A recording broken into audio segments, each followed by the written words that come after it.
जय शिवराय मित्रांनो. आपण जर शेळी पालन करत असाल तर शेळी पालनामध्ये असं आहे, परफेक्ट कोणीच नसतं बा. म्हणजे तुम्ही किती पण दिवस शेळी पालन करा, याच्यामध्ये नवीन नवीन अडचणी येत असतात. त्याच्यामध्ये आपल्याला शिकत राहावं लागतं. आता ह्या 2 दिवसामध्ये आपला जो व्हॉट्सअपचा ग्रुप तयार केलेला आहे आपण, त्याच्यावरती देखील मला भरपूर जणांचे कमेंट आलेले आहेत की शेडमध्ये पिसा झालेले आहेत.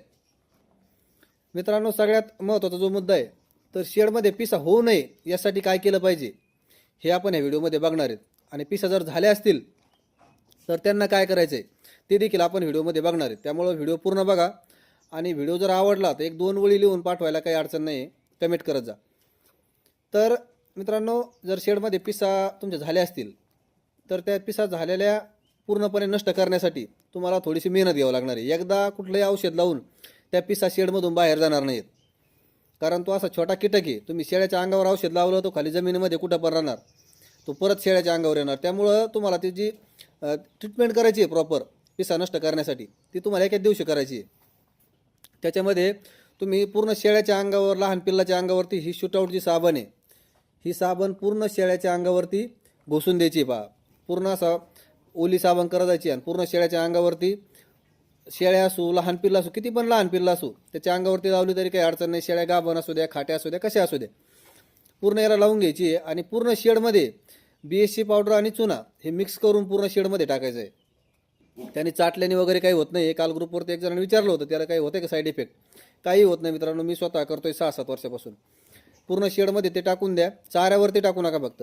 आणि टॅक्टिक जे औषध भेटते बा, मी पाठीमागे दाखवलं तुम्हाला व्हिडिओमध्ये, तर टॅक्टिकच्या औषधची फवारणी घ्या. ते औषध तुम्ही चाऱ्यावर उडून देऊ नका.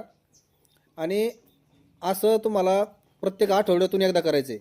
जर पिसा झाले असतील तर किमान 3 वेळेस जर हे तुम्ही पूर्ण प्रयोग केला तर पूर्णपणे तुमचा पिसा नष्ट होतील. आणि जे तुम्ही अंगाला साबण लावताय, ती साबण तुम्ही फेस करून पूर्ण अंगाला लावून ठेवा. शेळ्या धुतल्या तर चांगलंच आहे, त्याच्यानंतर 2-3 दिवसांनी, किंवा नाही धुतल्या तरी पण काही अडचण नाही आहे.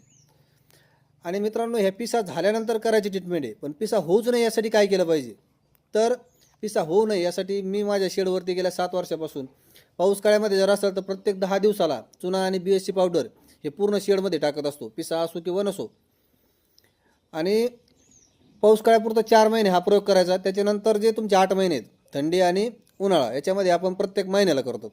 प्रत्येक महिन्याला शेडमध्ये BSC पावडर आणि चुना हा पूर्ण शेडमध्ये टाकला जातो, जेणेकरून कुठल्याही प्रकारचे कीटक, पिसा म्हणा, उवा असो किंवा गुचिड असो, हे कुठल्याही प्रकारे आपल्या शेडमध्ये होत नाहीत. तुम्ही कधी पण या आपल्या शेडमध्ये, तुम्हाला कधीच दिसणार नाही.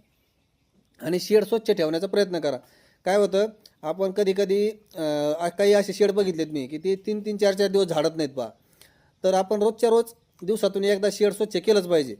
आणि पाऊस काळ्यामध्ये जर असेल तर तुम्ही सकाळ संध्याकाळ 2 टाईम शेड स्वच्छ करा, जेणेकरून हे प्रॉब्लेम होणार नाहीत. कारण हा प्रॉब्लेम दिसायला जरी छोटा असला तर खूप घातक आहे शेळ्यांसाठी. व्हिडिओ आवडला तर लाईक करा, कमेंट करा. धन्यवाद.